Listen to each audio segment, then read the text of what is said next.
Good morning, everybody. Awesome. So I have a few of the growth managers just joining me right now.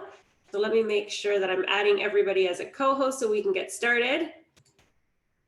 All right. So again, good morning, everybody. My name is Jane Stevens. I'm the training manager here at Zolo, and today we have a really fun webinar plan for you guys. So we did this last month, so we've done it once before, where I invited the other growth managers here at Zolo to just join me and answer your questions, because I know you guys have questions that come up about the CRM, about web forms, about personal deals, the whole thing. So we're here to answer all of those questions. So again, I'm just going to make sure that everybody is set up correctly. And I have with me here James and AJ and Jane and Steve. So lots of growth managers joining me here today. So if you guys are able to turn on your videos, that'd be great. And I'll just make sure you're all unmuted.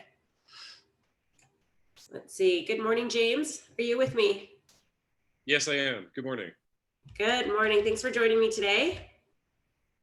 You're welcome. And AJ, good morning. How are you? Morning. I'll turn my video on in a moment. I'm good. Awesome. One of those ones. Not camera ready yet. Yeah. Awesome. Jane, good morning. Good morning. I will have my camera on in a second, and I may mute myself. It's kind of noisy where I am, but I'll. Sounds good. I hear your dogs in the background saying hello. Those are actually village dogs. Yeah, they're everywhere. Oh. I will mute myself now. Okay. Awesome. And Steve, good morning. Welcome to the webinar today. Good morning. Good morning. Hey, I see people. Yay, it's not just me. Good morning, everybody. All right, so as I said, I'm just going to admit some more people who are just joining us now. So today's webinar is just an open forum Q&A. So for those of you who are just joining, feel free to ask all of your Zolo related questions. You have an awesome panel here today of the different growth managers. Maybe I'll have each of you guys introduce yourselves, just for those of you, or for those people on the webinar who haven't met you before. And Jane Pierson, I'll start with you.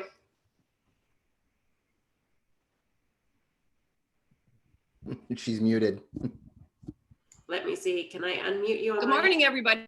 There we go. I appreciate I'm teeny tiny. I'm a broker growth manager in 06, and just looking forward to the chat today. Ask away. Awesome. Thanks again for joining me. And Steve, good morning. Good morning. I'm Steve Montroy. I'm a growth manager and the branch manager for the Ottawa office. Coming to us from Ottawa. Awesome. Thanks for joining as well. All right. So next up, I have AJ. Is AJ Hey, here? guys.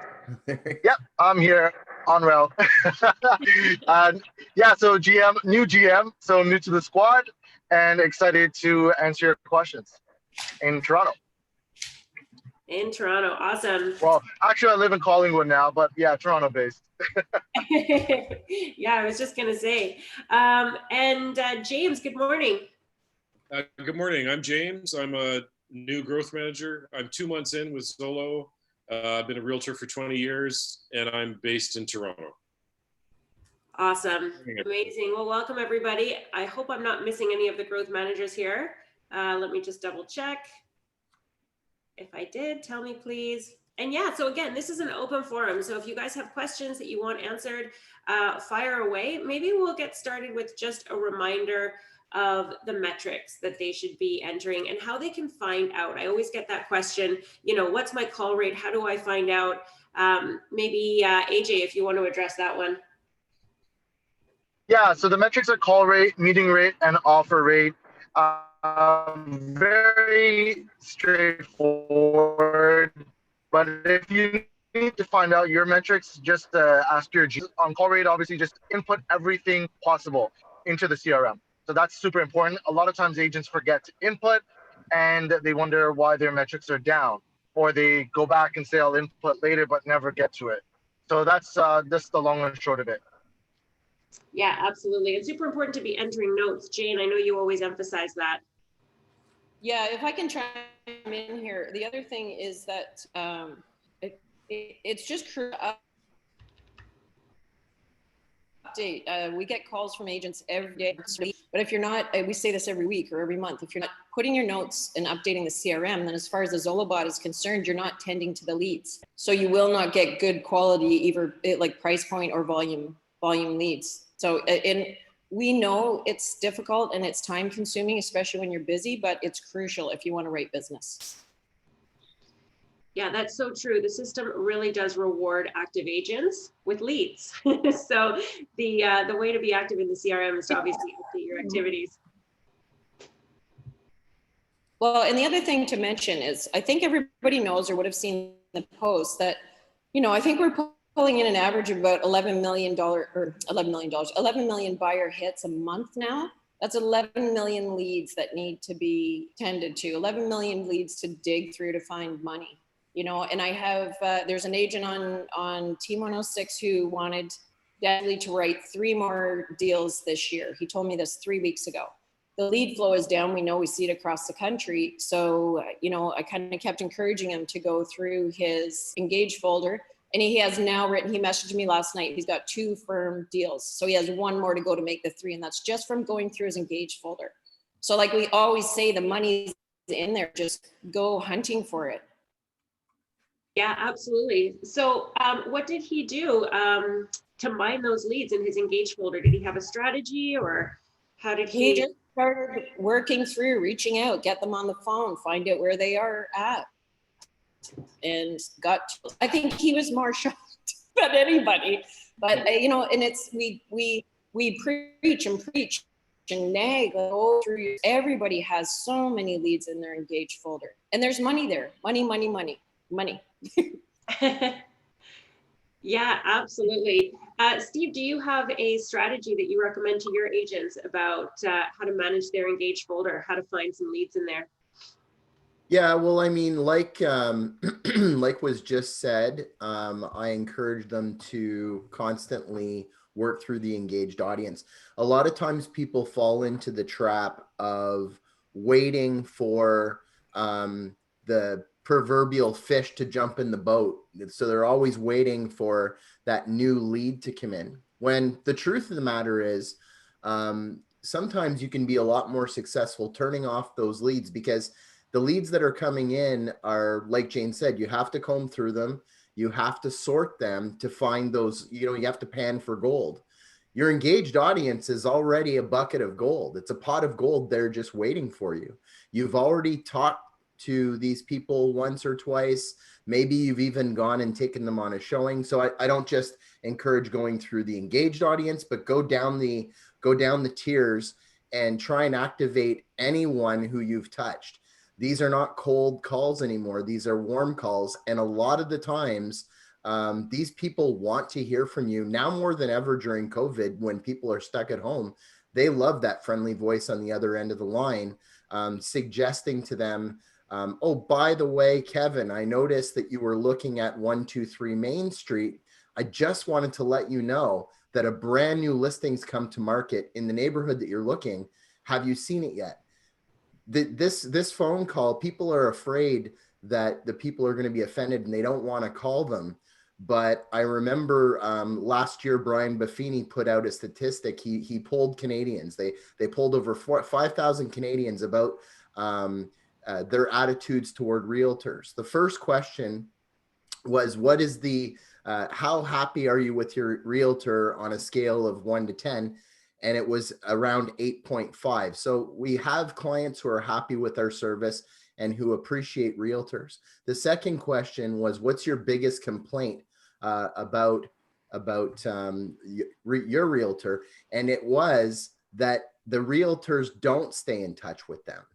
And then they polled realtors and they asked them what their biggest fear was. And of course, Canadians is, we don't call people. Why? Well, we don't want to put them out. We don't want to offend them. We don't want to appear pushy. So you've got 2 attitudes. You've got people who really want you to reach out to them. They appreciate the relationship and the value that you brought to them. And then you've got the realtors who are shooting themselves in the foot because they're trying to be polite.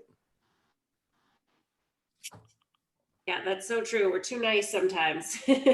We have a question actually coming in about the engaged leads. So is there a way to sort the engaged leads into present, future, so we know which one to attack right away. Any suggestions around that? There is Well, currently just- not a way inside the CRM.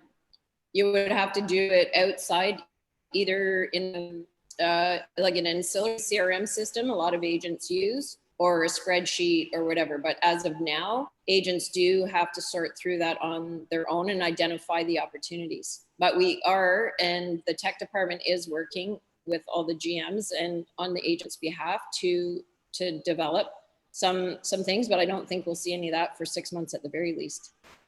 No, and the truth of the matter is, I mean, your GMs are completely in touch with what, like, you're our clients.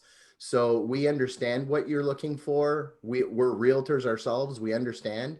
And we're advocating for all of you to make these improvements, but changes take time, especially when it comes to programming. I'm not a programmer, but I've tried to read programming code and it looks like hieroglyphics to me. So, but within the GM, within the CRM though, there is one little tool you can use. If you're manually going to go through your engaged audience, take advantage of the follow-up button. Yeah. That's the button that I use, and it's the one I suggest to my agents to use, because we're not infallible. None of us have perfect memories. So the way to do it is to comb through your engaged audience and set those reminders. You know, if you know you want to call 5 people a day and you've got 80 people in your engaged audience, go through them and set yourself up with calls for the next 2 weeks. Yeah, Using that's the a great follow-up. point. The Sure. schedule follow-up button is there. Definitely use the notes, use the schedule follow-up. It's impossible to remember the hundreds of people, the hundreds of conversations that you're going to be having. So definitely the schedule follow-up button, and then having a spreadsheet, absolutely, for a variety of different reasons. Not just one to know who to follow up with next, but also what were they looking at, or what were they looking for, and in what area and at what price point. Because if you have a conversation with another Zolo agent and they have a new listing that hasn't even hit the market yet, you should be able to very quickly and easily look at a list to remind yourself, okay, I have 5 people that I spoke to in the last year that are kind of in this price range and in this area. So definitely you want to be keeping track, and it doesn't have to be a fancy CRM. It could literally just be an Excel spreadsheet. So yeah, love that. The other thing too is that below each person's name is, you can see the last time they were on, and it's often 3 hours ago, a day ago, something like that. So you can see how active they are. Yeah. It's not sorting. Definitely. No, definitely. I agree with James. That is how I suggest to my agents to sort through the engaged audience, is to look for those people who've been on the most recently and work your way backwards on those. Definitely. If someone, especially if someone's been on, like James said, the same day, they're right to call. Like, you could give them a call and they're happy to speak with you. Yeah, we're getting a question here about where they can find an Excel sheet in the system. So it's really something easy to create. AJ, do you have anything on that? Yeah, I have a pretty robust one that I've been working with when I was an agent, and it has formulas. It has basically 3 sheets that I've created. So it's a plug and play. It's a data entry sheet. It will track your daily. So what I used to do as an agent basically is just track every single call I make into this tracker. So I know how many attempts I've made, what are the results. So I can share that with you guys, no problem. And then feel free to kind of modify it in your own way. I find a lot of times there's also an option there to track your commission. What are you making? How many deals have you closed? What percentage of those are Zolo? What percentage of those are personal? And then how much HST are you also paying? So you can plan from a taxation perspective of how much you need to pay back next year, right? So that's also built in there. That's awesome. I knew you were the one to ask for that. That sounds amazing. Awesome. So yeah, these webinars get recorded, so they do get posted on the workplace group. So maybe AJ, if you wouldn't mind just sharing a link underneath the recording posted, that would be great. Yeah, because we're getting some other questions coming in about handling incoming leads. So let me see. How do you suggest handling receiving a phone call from a lead inquiring about a property on the website that you know nothing about? James, maybe I'll throw this one your way. That's a tough one. Sometimes agents think, sometimes leads thinks that we're the listing agent, and more than often we're not.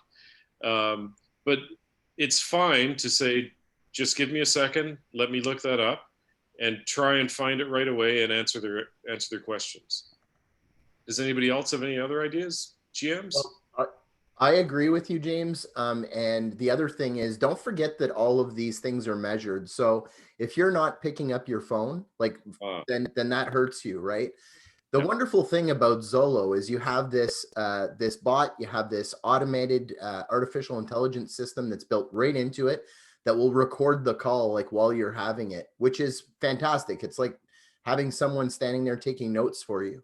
So I tell people, pick up the phone no matter what. If you're driving, if you're out, it just takes less than 30 seconds to pick up the phone, say, good afternoon, Steve from Zolo, how can I help you? They go, oh, I'm looking for this or that. Sometimes you can't hear their voice properly. Sometimes it's breaking up. Don't forget it's bouncing around, right? Through voice over IP and then getting transferred to your cell phone. Maybe it's coming through your car speakers. That's okay though, because the call is being recorded. So I tell my agents to just ask them 2 simple questions. I'm sorry, what was your name again? They repeat it. And which property were you calling about? They repeat it. And then I go, I'm away from my desk right now. Everybody understands this. We're like people, especially agents, they understand that we work in our cars and we're doing showings. And I just say, I tell them to say, I'm away from my desk right now. I'm driving. What time would be a good time to call you back this afternoon? Like, I'll be back at my desk at 4 o'clock. Is that a good time to call you? Something like that. Get them to confirm something and then, you know, politely let them go. This whole thing takes 20 seconds, 30 seconds. And then when you're back in the office, you can listen to the recording, go on the MLS, do your research, call them and appear like a smart guy. I agree with Steve. That's exactly what I tell agents. The one little thing I would add though is the Zolo bot tracks, if you're on the phone less than 30 seconds, it assumes it's gone to your voicemail and it'll start to flag. So I always ask agents, try and keep them on the phone for 30 seconds anyway. So the Zolo bot knows you have actually engaged and spoken to that person. And then exactly what Steve said, just buy time, find out, because they'll know more about that property than you do. You need time to bring it up and research it. Yeah, absolutely. And so we always emphasize getting back to leads within the first 5 minutes. I have a question coming in about what do we do about leads that register in the middle of the night or very early in the morning? How do you handle that? And does it count? And yeah, I mean, we're all humans. Everybody needs to sleep. Even we GMs sleep, you know? So, yeah, no, we try. Hey, we try. No, you know what? For agents, just, you know, you got to have a decent quality of life. You have to sleep. So, you know, get up in the morning.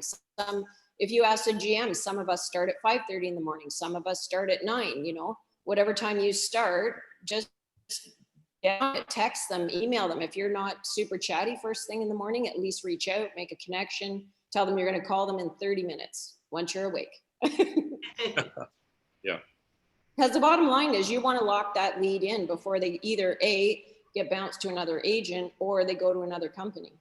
So it's money. So it depends how motivated you are to make money. If you're motivated, you're going to be you can't call people at 7:30, but you can certainly reach out to them. Now, and Jane makes a really good point. She reminds me of something that I have to emphasize is that even though you don't have an answer for a client, and this applies to whether you're calling them for the first time or whether you've been working with them for a little while. If you're waiting on something, maybe you're waiting on a condition or you're waiting on a lawyer or you're waiting on a mortgage broker or the other agent or something like that, don't be afraid to pick up the phone. And this is a big mistake that agents make is they'll let too much time elapse between speaking to their clients because they don't feel like they have enough to offer. But that's a big mistake because you're not the only agent out there. Zolo isn't the only website that they're on. There's nothing wrong with calling someone and saying, hey, Gurjeet, how's it going? Steve calling. I just want to let you know, I don't have an answer yet. I'm waiting on the other agent, but I just want to let you know, I haven't forgot about you and I'll be in touch as soon as I get an answer from the other agent. If I don't hear anything by tomorrow, I'll give you a call. But just maintaining that communication, they appreciate it because we've all been on their side of the fence, waiting on a call from someone. And it's so annoying when you're waiting for someone to call you and it's just radio silence and you feel like you're being ghosted. In limbo. And on Steve's point, don't just flat out say you don't have the information. Don't try and fool your way through it, because they will sniff you out and ditch you in a heartbeat. So just flat out say you don't have the information, like Steve said. Don't fake it. Yeah, for sure.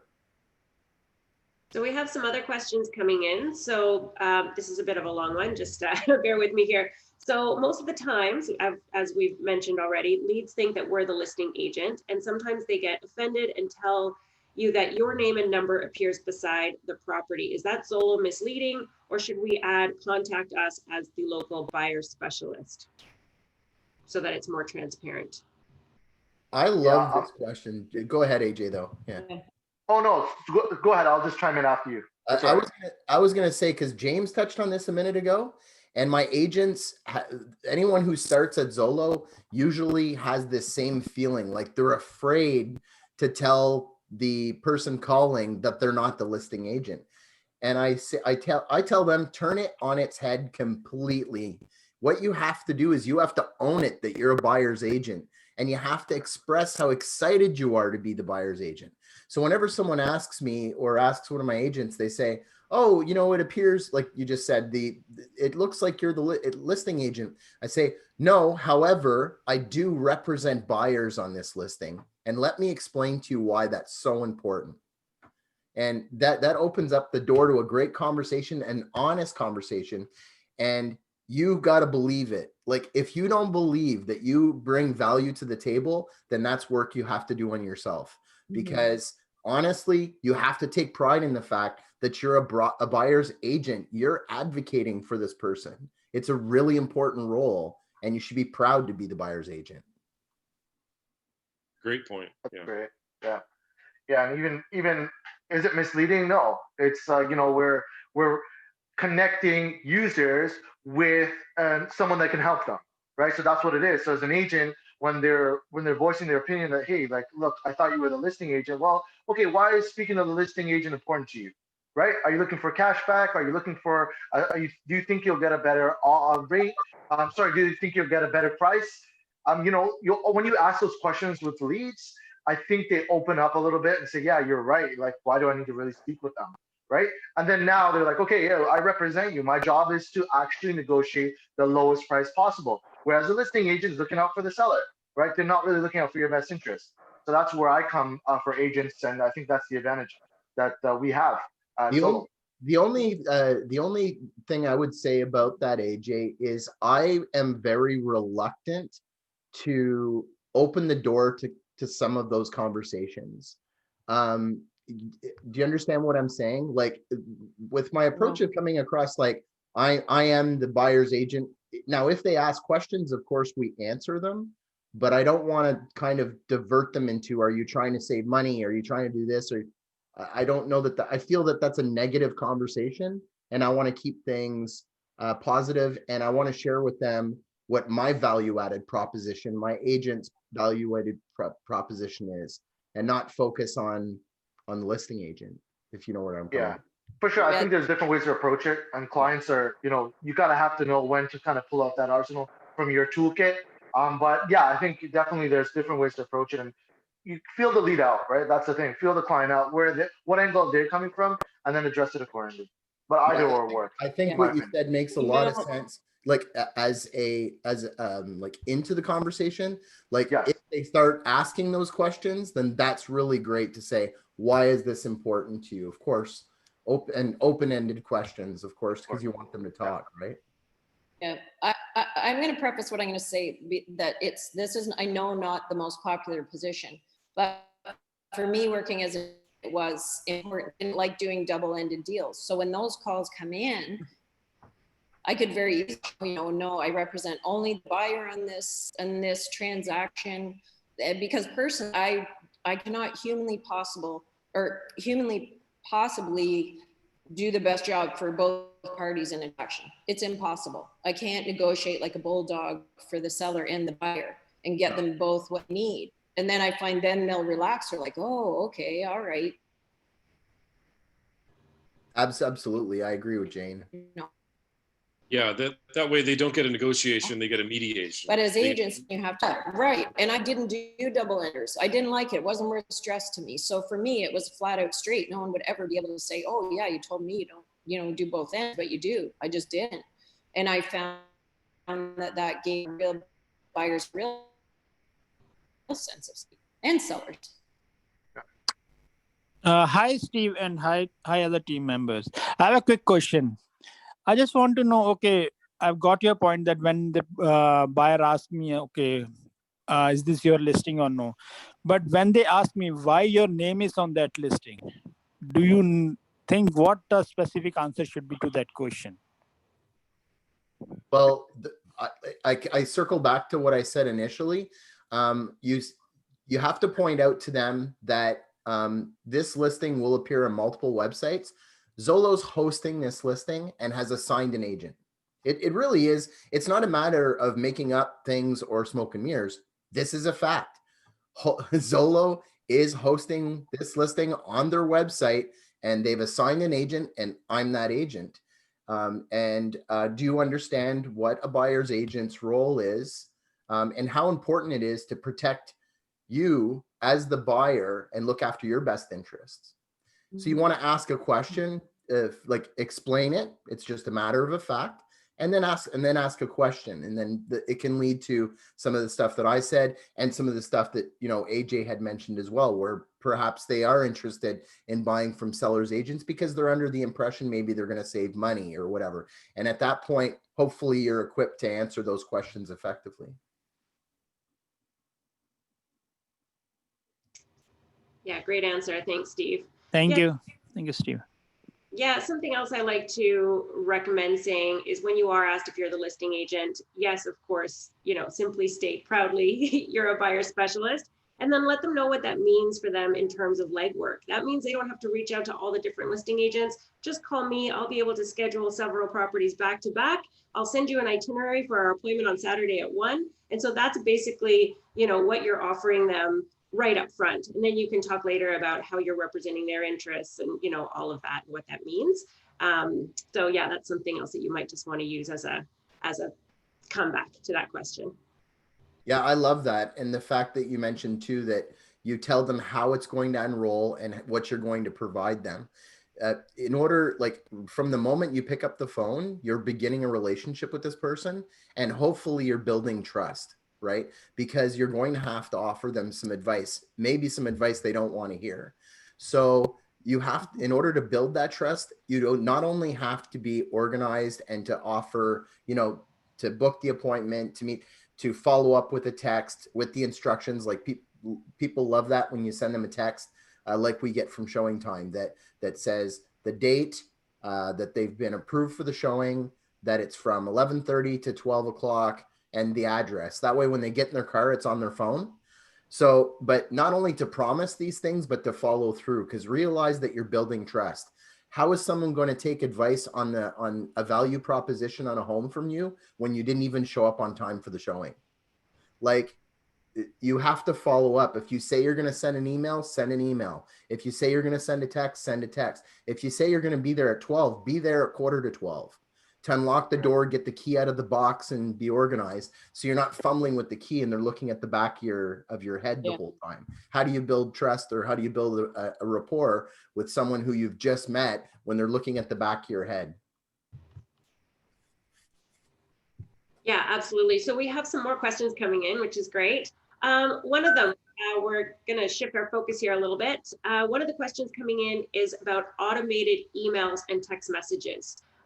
Maybe just letting everybody know what those text messages are so that everybody's aware, because I know that that's a common question. James, do you want to start with that one? I'm fairly new, so I only know of a few of the automated emails and text messages. So I'm hoping somebody else could answer this one, if that's okay. For sure. Great.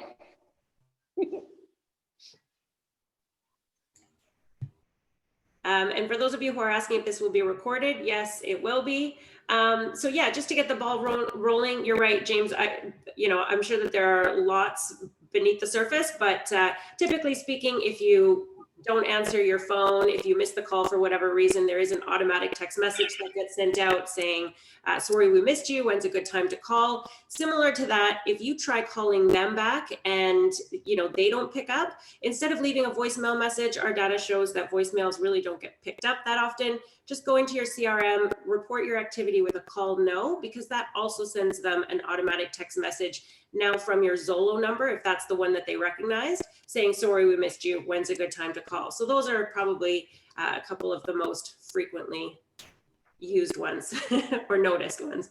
Yeah, and I just as a point on that, I don't know about the other GMs, but I tell my agents, first it's a phone call, then it's an email, then it's and a text. So all three, because don't forget that if this is an initial communication, part of the purpose of this call for you as well as an agent, is to find out the preferred method of communication.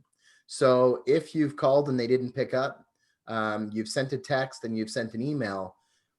If they call you back, then that's fine. You might be able to speak. And a lot of this might refer to how old they are. If they're over 50, they probably want a phone call. But then send the text and then send the email. Generally speaking, if that's coming back as a text, reply back as a text. And then you can, use that if you're communicating back and forth. So back and forth, and it's via text, via email, whatever their preferred method of communication is, then you can use that call button and say yes, because even though you're not speaking to them on the phone, there is a conversation taking place that has the same value, in my opinion. Yeah, that's a great point, Steve. Yeah. I always say follow the lead. I do the same. Where they text you back, just communicate with them the way they obviously want to be communicated with. And yeah, keep track in your notes. I like to suggest, attempt number 1 with a follow-up, attempt number 2 with a follow-up, attempt number 3, and then have a rule of thumb for yourself. Maybe you follow up 3 times with the lease lead, 5 times with the buyer lead before you jump to that never answers button. So, give it a few tries and keep track of where you're at. So you know what you're, what you're doing. Just to add one thing, and then we can move on. The fine. automated SMS. Oh, sorry, Jane, did you want to go? Well, go ahead, Ajay. I'll speak after you. Go ahead. Very quickly, just the automated SMS when it says, sorry, we'll get back to you, and it says our name as an agent. It's very important that we kind of respond to that after when we have a minute. Say, sorry, I didn't get to, respond to you, because you often find that the lead will start responding to that automated message and we're not there. So that creates a kind of a what's going on? Is that really a robot? And it is a robot, right? So we want to make sure we respond to the SMS feed just to let them know that, sorry I didn't get back to you sooner. I'm glad that we were able to connect on the phone or whatever the case is. That's a very important part. Yeah. Exactly. Just on what Steve said on the phone, text, and message, and like you said, 3 attempts is not they never pick up. People are busy. We all know, we look at our phone, maybe you're tired, maybe you've been on the phone all day. So do all 3, but also I encourage all agents on the email, or I guess you could even attach it to WhatsApp or SMS or whatever you want to do, but attach a marketing piece that's an income for you. Hamed will set up, Hamed at Sidekicks for $25 only, will set up a marketing intro piece for you, because otherwise you're just a number that's going, or you're a voice on the phone, you're not a personality. So you need to, if you want to write business with those people and engage them, you need to introduce yourself. So reach out to Hamed. He'll tell you what communication with a lead, because then you're a person, you're not a voice, you're not a phone number that they're avoiding. Yeah, I agree. And you know what? If you are comfortable with doing video, people are finding an awful lot of success right now in just grabbing your telephone and saying, hey, Kevin, sorry I missed you. Steve from Zolo here. I'll be at my desk this afternoon, whatever it is, but a quick message, because Jane's right. Now you're a person. They've actually seen your face. Hopefully you've remembered to smile and be friendly. And it doesn't really matter what you say, but at least they feel like there is a real person on the other end. That's huge. Absolutely. All right. Being smiling and friendly. I know we've touched on this in other meetings. I was just going to say, I know we've touched on this in other meetings, but your host hosting that lead, when you're communicating with them, don't lose the conversation or whatever. Listen to their tone, listen to their cadence, and then try and mirror what their comfort level is. Because some of us, like, I can be super high energy. I know even with this, it's not. Same for leads. You're holding them. You need to read them and listen and understand what their comfort you do. I'm trying to extrapolate what Jane's saying. I think I got Receptive. Oh, Yeah. Yeah. okay. No, what I was saying is that as agents, you're hosting the lead. yes. Right. Don't, Yeah. So true. don't rely on the lead. You're hosting them. Step in, listen to them, respond in kind. Awesome. You're- I don't want to Jane, interrupt. you're frozen. I'll ask the next question. We can't hear you. All right. So many times the lead hasn't signed up with any realtor. However, they tell many agents to keep on emailing them the listings. How should we handle buyers that are working, or any lead really that's working with multiple agents? How to gauge how serious they are. My suggestion, you know, Jane would be great at answering this too if her connection was better. But but you know what? To be honest with you, we've tried this technique in Ottawa and it's working very, very well. What I have asked the agents to do is to do the complete opposite of what all the other realtors, the traditional realtors from traditional brokerages are doing. And that is whenever someone else gets a lead, often, I mean, they are just pounding at that person. And I used to make the joke that if you got a lead, you know, before Zolo, because Zolo provides you with leads every day. But when people are in traditional brokerages, they don't get these leads very often. So whenever they get them, I used to make the joke that you almost want to chain them to the radiator and you won't let them go until they eat something or buy something. I mean, so what these other agents are doing is in my opinion, they've got that commission breath and they've got that sort of a little bit more desperation and salesman mentality. So what we started doing is coming across completely the opposite, coming across from a service-oriented perspective. So you realize that they're already talking, let's say, with 5 other agents. Now picture this. You get calls from 5 other agents. They're all the same. They've all got that commission breath. They all want to book a showing. They want to get as much of your information as possible.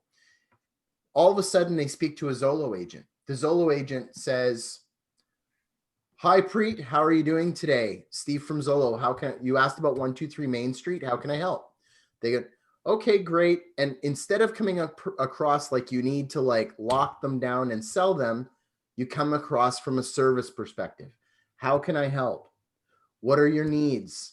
You know, and then let them off the hook, you know, like say, "Great. Do you have any other questions today?" "No." "Okay, wonderful. If you ever need anything, just feel free to reach out. I'm always here to help." What I've found is people call back often. They'll call they'll bounce back to the agent right away and they'll be like, "Don't you want to, you know, book a showing with me or get me on a email thing or something?" And then that's the say, "No, I can. If you would like me to do that, I'm more than happy to do that. But I just want you to know that, you know, we appreciate using the website at Zolo. You can use it for free as much as you want. And if you ever have a question, just reach out." Well, often whenever you let them go, you'll be shocked at how quickly the phones ring again. "Oh, by the way, does this one have a finished basement? Oh, by the way, we're looking for a double garage." And all of a sudden they're calling you back. Why? Why are they calling you back? They're calling you back because you didn't ask them for anything. You just offered to provide service. So if you've talked to 5 other agents and they're all commission breath and hammering you down, and one person just is there to help, who are you going to be more comfortable calling today and over the next 3 months or 2 months or 2 weeks or 2 days, whatever it is, before you're ready to look at a home? You're obviously going to call the person back that didn't pressure you and that came across as genuinely wanting to help you. Yeah, Yeah, agreed, 1,000,000%, Steve. Thanks. You're welcome. So we have a question coming in about listings specifically. So how do I put back up my listing as a fresh one after canceling it? And can I list a property for lease and sale at the same time?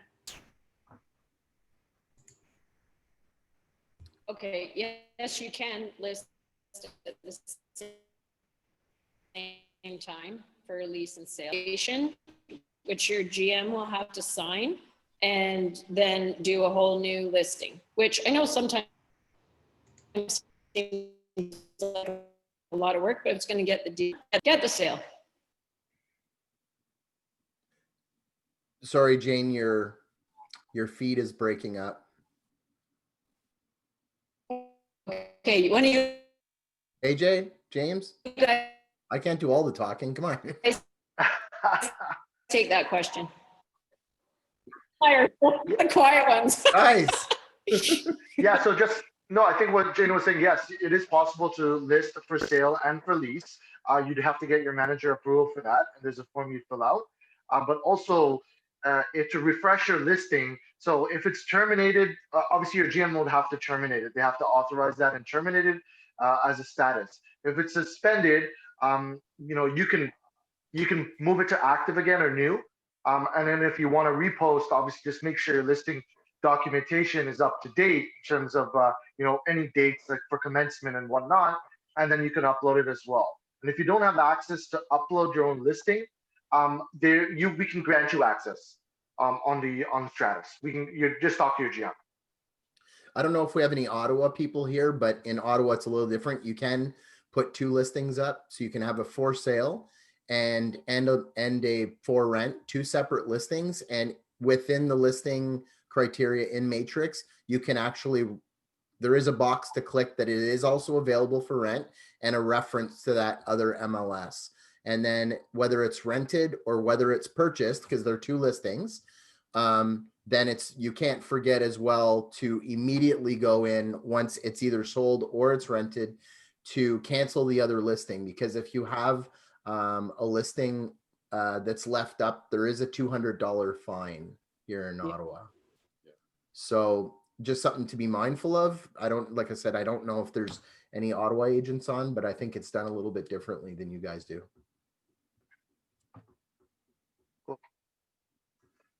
Okay, awesome. All right, well, let me know if you guys have any more questions. I think we've addressed everyone. So if there was one that I missed, again, please just copy and paste it again into the chat. We'll address it quickly here. We do have a few more minutes. So yeah, thanks you guys for joining me and answering all these questions. I always enjoy doing these. I do, before we go, I have one tip, because we're December 10th. So we've only got a couple of weeks until Christmas. And I know a lot of you are probably wondering whether or not you can still get out there and do a transaction. And it doesn't matter whether it's COVID or the regular time of year. You have to realize that one of the things that you are very fortunate at Zolo by getting these leads is that you have a steady stream of buyers who are looking for properties. And although there may not be as many listings, you have to realize a lot of people, 90% of the herd, that's including your competitors, realtors from other offices, they've taken their foot off the pedal now. They're at home, they're shopping on Amazon. Go into Walmart today, you'll see it's packed. They're out there panicking and getting ready for Christmas. They're trying to get their packages in the mail to get to family on time. So when is a better time to go out and maybe close one more deal before Christmas than when you have so much less competition? Now you're not going to have 16 offers on a property. You might have 1 or 2. So this is something that you can call your active buyers and you can sell it to them. You can say, listen, the rich get richer because they take opportunities when others don't. When everyone is selling, the rich buy. They realize that it's a sale. Stocks are down, everybody's getting rid of them. That means it's time to buy. So if you have that mindset to think like that, then you realize that when the herd is doing something different is an opportunity for a bargain. And if you can communicate that to your buyers, say, I know it's getting close to Christmas and you have things to do, but if we can get in and see this property, we might be able to scoop it up for potentially $10, $15, $20,000 less than if we wait until New Year. Great point. Yeah, that's really good. And to your point about it being December, we do have another question coming in about lead flow. So what is that looking like for each of you? It's down 8% week over week. Just so you know, we've definitely We got the numbers. 11% in Ottawa. We've seen, I hope you guys can hear me. Yeah. We've seen a drop since the second wave of COVID, obviously, which we've discussed, but week over week, it's 8%. And I want to jump on what Steve said too, because I know, and everybody knows, I preach quality of life and so forth, but you will not find a successful realtor who makes 100 grand a year or more, who is lolling around on every holiday. If you talk successful agents, and they would do prioritize also their family time, but there's their Boxing Day, because Christmas is Christmas, but Christmas isn't Christmas yet. So the whole country doesn't, the province doesn't shut down, or the country doesn't shut down because it's Christmas. There are still people doing business. Yeah, and inversely, by the way, you know, it doesn't mean you can't have a life. It's just a matter of running your calendar maybe a little bit different than the rest of the herd. So like, for example, you know, the best agents, they're acutely aware of this. Like if you look at the busiest time of the year, so let's picture it's July and you're out there and you're putting in offers and you're losing. Every single house you go on, there's like 15 to 30 offers. Well, you know what? Like, wouldn't your time be maybe spent better lying next to your pool for 2 weeks? Like, go home, recharge your batteries, let everybody else, you know, have knife fights in the driveway. Relax. And then when everybody else takes their foot off the pedal, it's shooting fish in a barrel. So, and I don't know about you, but in Canada, the warmest time of the year in the summer is the best time to be off. And it's also the hottest time in the market when there's the most competition. So to me, it's a no-brainer. Yeah, absolutely. All right, so a few more questions coming in here. So receiving calls from leads that belong to other Zolo agents, what shall they do about that? Follow. Okay, I'll take. Ajay, are you taking? Well, I'll just jump in real quick. The reason you're receiving that is most likely the agent is not active and they have not responded in time. So the Zolo bot will usually reroute that, or another agent has auto assigned it. So the best thing to do is just, if it's in your CRM, find out if there's someone working on it recently. I'm talking about in the last hour. And if there isn't, just call them. And if they say they're working with another agent, no problem. Ask them what the name is, and you know, as a courtesy, maybe reach out to that agent and ask them what's happening. Right? Yeah, just be courteous. Treat other agents like you want to be treated.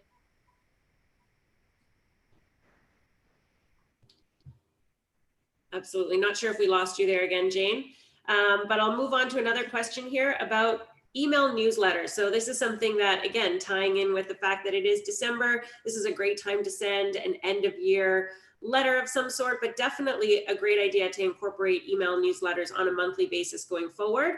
So the question is if there are any e-newsletters provided by Zolo to agents so we can follow up and keep in touch with our clients.